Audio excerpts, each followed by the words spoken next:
My name is Harper, and I'm 33 years old. For 10 incredible years, I've been married to my best friend, Ponting. We met in our last year of university, and our friendship blossomed into a beautiful romance. We decided not to have children, content with our family of 2, plus our furry friends, 2 dogs, a cat, and a small turtle. Our relationship was perfect, or so I thought. Everything changed when I discovered a text message on Ponting's phone from an unknown number, professing her love and preparing a surprise for their anniversary. My world crumbled. I felt betrayed, and my mind raced with questions. How could he do this to me? When did it start? And who was this mystery woman? I remember that day vividly. Ponting was in the shower, and his phone was lying on the bed. I picked it up to check the time, and that's when I saw the message. My heart skipped a beat, and my eyes felt like they were burning. I tried to compose myself, but my hands were shaking.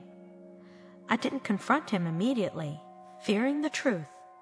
Instead, I continued to play the role of the loving wife, so I put the phone back and waited for him to come out of the shower, acting like nothing was wrong. But inside, I was dying.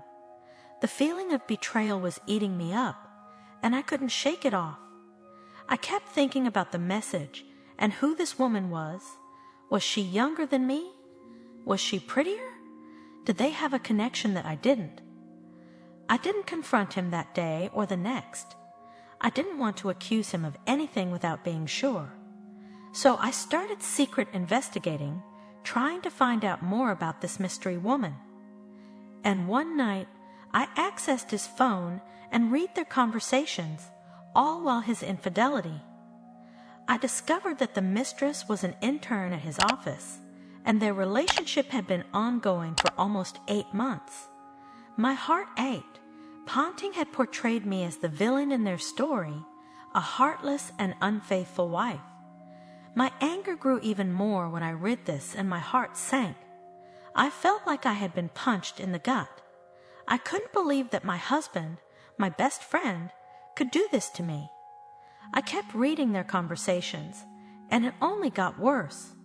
They were talking about their future together, about how they would start a new life once he left me.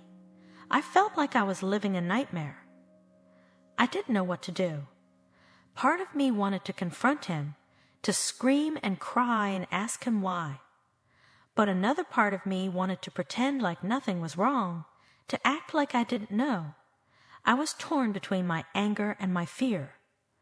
Then I decided and realized that I had to take matters into my own hands and seek revenge.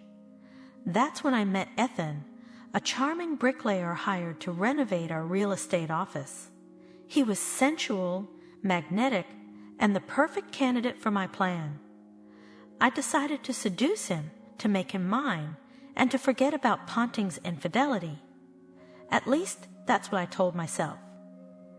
As we spent more time together, I found myself drawn to Ethan's kind and genuine nature.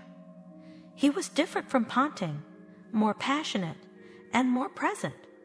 But I didn't want to admit it, not even to myself. I was still married, and I didn't want to be a cheater like my husband. But the more time we spent together, the more I realized that I couldn't deny my feelings. I was falling in love with Ethan, and I didn't know what to do. Part of me wanted to leave Ponting and be with Ethan, but another part of me was scared of the consequences.